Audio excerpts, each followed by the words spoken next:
Welcome to Popternative, where we dive into topical discussions from the worlds of pop culture, social media, and sports. Here is your host, Peter Remoliotis, aka PD Beats. PD Beats here for Popternative, speaking to the band Mercury Messiah from Montreal, Quebec, Canada. I'm going to have them introduce themselves, what they do in the band, and we're going to get into it. Awesome. Yeah, perfect. So I'm Alex Bunel. I am the drummer in Mercury Messiah. I'm Mano Dillis. I'm the guitarist and backing vocals for Mercury Messiah. My name's Johnny Dims, and I'm the lead vocalist, and I play a bit of guitar casually. Yeah. And I'm Corrado Johnston, and I play bass and some backing vocals. Yes. Gentlemen, welcome to Popternative. Thank you. Thank you for having us. Question to start, because I know Mano and Johnny, you guys were the first to kind of start Mercury Messiah. Just talk a little bit about how the band kind of started a little bit and how, Alice and Corrado joined the band and how it all started for you guys. Yeah, man. So you want to go, or should I take this one? Well, essentially, we were... Rock, paper, scissors. Do a rock. Yeah. rock, paper, scissors, shoot. All right, so John and I are best friends. Yeah, Yes. we were on the same hockey team. I'm like 14 years old. Yeah, 14 years old, 13. And, I was like, oh, this guy likes rock. That's cool. I like rock. Yeah. Like, didn't think anything of it. And then the more I'd hang out with him, he'd like, oh, we like the same music. And he's like, and then find out he plays guitar. I was like, I play guitar. Yeah. But he was like levels ahead of me because he was playing since 8 and I was playing since like 13 around. Yeah. And then, we started hanging out. We started jamming together. Next thing you know, we started writing these crazy songs at like age 15. And like the majority of the songs that you're going to hear were the songs that we wrote when we were 15. And then we were like, all right, now we got to find a drummer and bassist. So what ended up happening is like, we made friends and those guys, those guys ended up being our old lineup though. This is back in like 2017, 18. Yeah. Yeah, they joined the bands. A couple of friends of ours didn't work out. Now we found these boys. Yeah, because Mercury Messiah has technically been a band for about at least 3-4 years, right? Technically.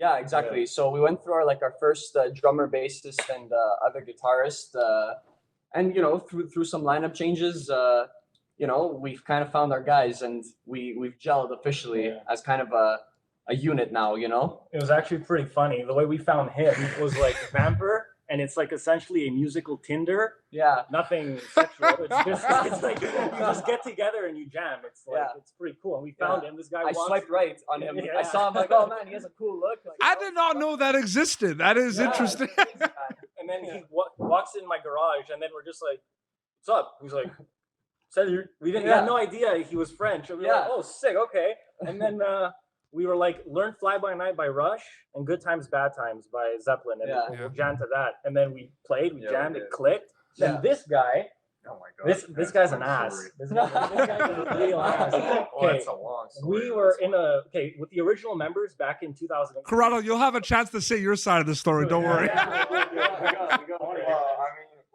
My dad was running a project in Montreal and doing shows. So I was playing in another band called Rival at the time, and he put us all together. So we were playing a couple of shows around Montreal. Yeah. And this was in 2018. Yeah, 2018. 2018, yeah. And crazy. So, 3 years ago. Yeah. So time goes by fast. But we were playing, and Mano ended up actually messaging me on Instagram, but I did not see it because it was in my request box. For 2 years. Saying like we wanted him to be like, saying that we wanted him to join the band, as a bassist. Yeah, so I oddly enough, I never saw that message. And then actually John reached out to my dad because of what we had done in the past, and said he was looking for a bass player. And at the time I was in between projects. Essentially. Yeah. Man, what if Instagram had like a timer on those requests? Yeah. Like, what if you never got that? Yeah, it would have been really messed up for sure. Would have been interesting. But then that's the thing is John ended up reaching out to me 2 years later, and then I went and did an audition with them, and then somehow it went in my Instagram, and because he said he messaged me, went in my request box, and sure enough, there it was, 2-year-old message I'd never gotten back. Yeah. Bastard. Yeah, No, it just clicked. Hey, if it's meant to be, it just took some more time. Absolutely. Exactly. So, you know, getting into specific questions I had for you guys, we'll start with Alex, because this is a question I feel like the drummer would have a good kind of base of this question. I mean, you know, you guys are a rock band, but a lot of bands these days are kind of blending a lot of stuff together. There's like genres. You are a rock band, but genres are becoming a little bit more and more not as important, I feel. You know what I mean? What do you kind of think about that, Alex, in terms of like in drumming, in terms of the style and the sound that your band's supposed to bring? Do you kind of try to bring in some funk elements and some other things as well? Or do you guys just like still see yourselves as just like a rock band? Well, for sure, because I also mainly, well, everybody did a bit, but I mainly produced the record that will be out in the next year and everything. And it was a big thing about, especially sound design, the way we kind of worked it out. It's pretty rock for sure. Yeah. Very forward rock, but it touches into a lot of different rock subgenres and like older prog rock, like Pink Floyd things, but also super modern, like a more heavier, like breakdown things and more metal driven stuff. Yep. There is some influence out of other genres, but it's not like super genre blending that it's hard to define. It's still very clearly rock music. Yeah, absolutely. Corrado, do you feel like that just happens naturally? Like you might not even just think about it. You might just be doing something or playing a riff and be like, oh, this has a little bit of like a alternative vibe to it rather than kind of a classic rock vibe. Yeah, it definitely comes back to everybody has their own like influences. Exactly. That's what I'm for. Everyone has their own influences, and it does for the most part come naturally. Like when you hear things, you know, there's certain things you can add into certain, you know, songs. Like I played a long time in a reggae band, and I find myself doing like upbeat stuff sometimes, you know, with certain slower parts with Alex and stuff like that. So definitely, it comes from like experience and influences, and then that you just like end up just blending in as you feel. I mean, it's a pretty natural thing. I don't see us actually sitting down and being like, we're going to take two genres and blend them. Yeah. You know? Oh, 100%. And Johnny, you know, the band has a music video coming out. There's going to be a record. It's exciting times. You guys are kind of calm before the storm, so to speak. You kind of see this, especially with, you know, a lot of bands that you guys listen to or bands that you know, like Spotify and streaming has just become this global thing where bands from all over the world can be discovered and everything. You are a band from Montreal, Quebec, Canada. So yes, you're going to be kind of seen, Johnny, as this Canadian band. But you look at bands like Maneskin, who won Eurovision in Italy, you know, that classic rock band, they're just becoming the band everyone from around the world is loving. Is it safe to say that like the plan for Mercury Messiah is like a global plan to get to as many people as possible, Johnny?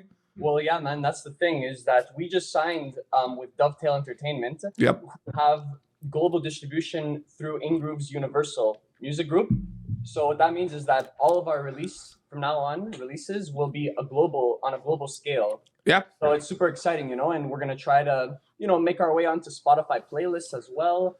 We try to hit radio. So there's a lot of channels and avenues that we can possibly take to, you know, to spread the exposure and the awareness of the music, you know? It's absolutely exciting shit, man. Oh, it's great. I'm really happy for you guys. Mano, what's the process like for you guys in terms of putting together a song? I mean, depending on the situation, depending on the song, you might have kind of a plan, but like, when do you know you have something cool? Is it when you kind of go to Johnny or someone else and be like, hey, I have a riff idea? Is it when, you know, you guys as a collective are putting together something and then you kind of do it in the studio, do the playback? When do you know? Does it depend on the song? So it's like 90% when we do write a song, it's me and John are together or blend each other's like riffs, chord progressions. It depends. But most of the time, it's me and John for this album, that is, because these are songs from when we were 15 years old. Yeah, these are the original songs we've written. Exactly. You know? So the new stuff, we write all four together. Yeah. And it's basically... whatever happens. It's weird when me and John get together, actually, because it's like this weird like energy. It's like a synergy. Yeah, it's like I think what you think what I think, and it somehow comes together in this crazy, you know. And sometimes it'll come in form of a lyric first and then a riff. You know, sometimes like Mano will have a riff, he'll jam it. Lyrics will come to me. You know, we go back and forth with everything. So it's like a sonic amalgamation of many things coming from different points of the spectrum, you know? Yeah, absolutely. Question for all of you now. We'll start with Alex. I kind of want to know about, there's a big difference between the bands that you enjoy listening to, the music you enjoy listening to, but then the music that influence you as a musician if you play, right? So kind of go around. We'll start with Alex about the bands that you kind of enjoy listening to, and then bands that were heavily influenced for your musical taste in terms of playing music, Alex. Yeah, well, for sure, me being in very like educational music. Yep. Since I was very young, I first off listened to so much classical music. Yeah. Essentially only that for at least 5 years. A lot of people, man, but some of your favorite bands, that's all they listen to. I guarantee you. Crazy. And then, of course, when going to college and everything, then you get more into jazz and more world music a lot. And then, for sure, when it comes more to rock, to what I play in Mercury Messiah, I am influenced a lot by, for sure, like 90s, like more progressive stuff. Yep. So a lot of even earlier, like Van Halen, and all these kind of like the really like the innovators of like shred music and like faster stuff and 100% stuff. That's really, I think, what as a drummer I'm going after in the band, really.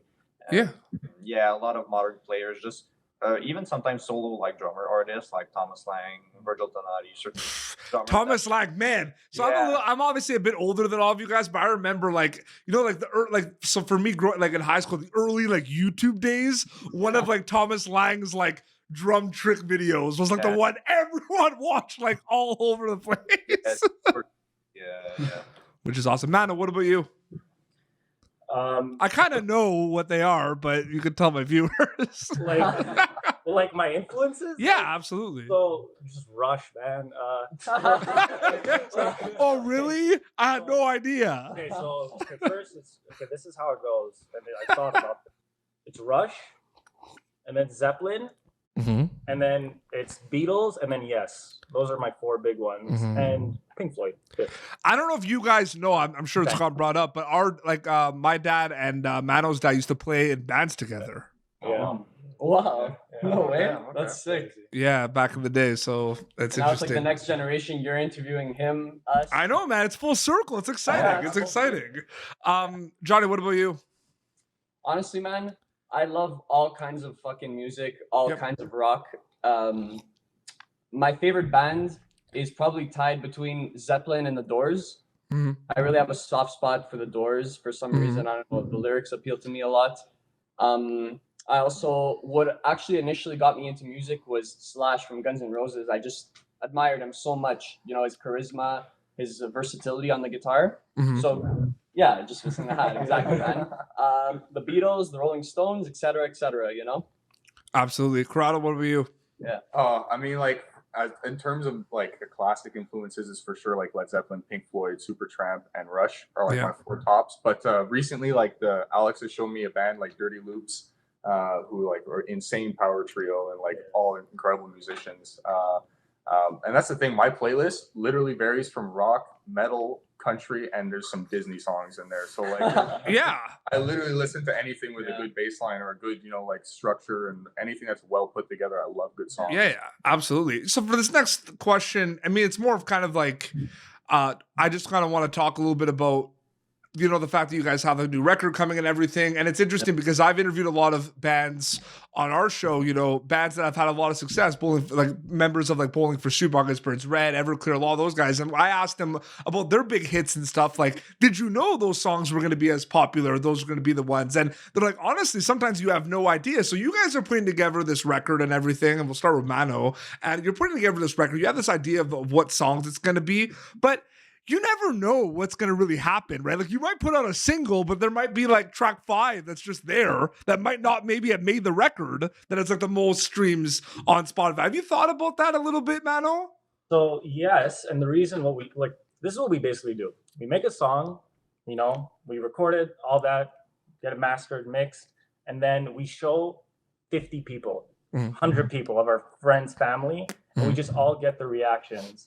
And whatever they say is kind of like what we expect the audience to say as well, more global audience in that sense. But I think, Johnny, you're going to get stumped. They're going to put up this record, and there's going to be a song that is going to probably like get so many streams and you're gonna be like, I have no idea. Like this one probably didn't even make the cut, like almost. You know what I mean? Yeah.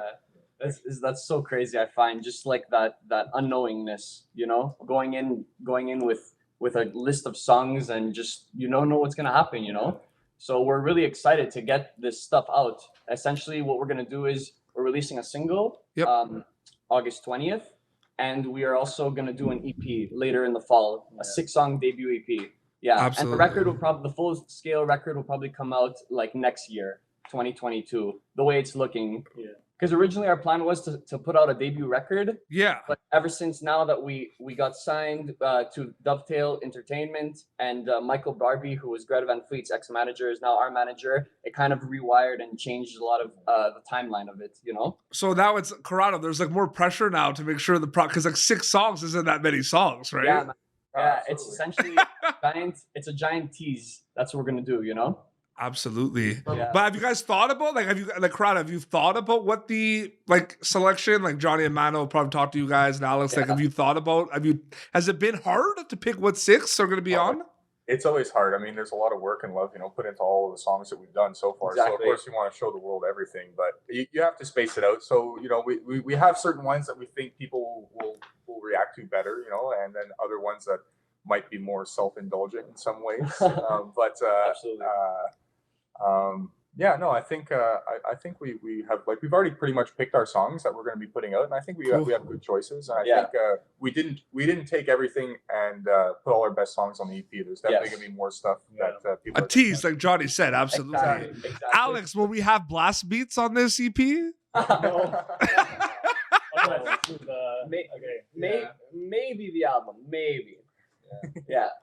I mean, I played drums growing up. I always thought blast beats were the hardest. I've seen videos of you on your TikTok. Like you could definitely do the blast beats, but but it's I really think about the blast beat as a really good training tool. Yeah. No matter what music you play, if you can just have a really solid and pretty fast blast beat, all your limbs are super coordinated into whatever grid you're playing.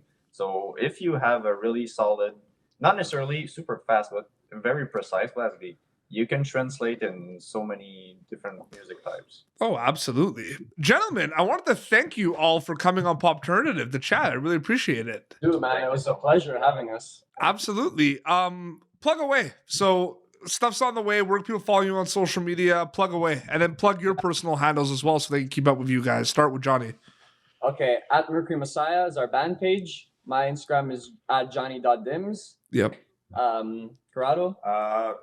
At Rock and Roll Bassist, if you want to find me on Instagram. You have that. That's you got. Is it just Rock and Roll Bassist? That's what it is? It's rock and the rock, the letter N, roll _ bassist. Ah, okay. So no, okay, definitely. Okay, yeah. You teased me there. I was like, there's no way. I thought that was pretty cool if you got that handle. It would have been sweet. I was close enough though. I had to throw an underscore in. Mano, what about you? Mine's just Mano Dillis, ManoDiles. Awesome. Oh, and you can find us at Mercury Messiah everywhere. We're on every app. Twitter, TikTok, Twitch. Also. Yeah, TikTok's pretty cool. TikTok's been pretty rocking for you guys lately. Yeah, man. We're getting some good stuff on there. So absolutely. Alex, what about you? Quickly, your social media? My Instagram user is Alex OUB. Full straight, no anything. And you can. I try to post a couple drum stuff every now and then, but really I just put a lot of content out on Mercury Messiah. When you're not taking over the Mercury Messiah TikTok, Holy moly! It's funny. No, I think it was just in I guess when I went on the page, I just landed on one of your video, one of the clips of you, and then it just seemed like it was all just crazy drum fill. But then I saw there's other stuff too. But at one point I was like, is this all Alex? Yeah. Just people love the drum fill stuff. Yeah. Man. It's 10 seconds, and one got 30,000 views for Alex. I know. Rock and roll, man, is getting a comeback. It's making a comeback, man. For sure. Dude, we were talking about Adam and the Metal Hawks. Yes. Stuff like that. It's crazy. It's really hitting. Well, I wanted to thank you guys so much, and I wanted to wish you all the best. It's an exciting time. You're releasing the new music video, the EP. Just enjoy it, guys. Just have fun with it. Honestly, it's an exciting time.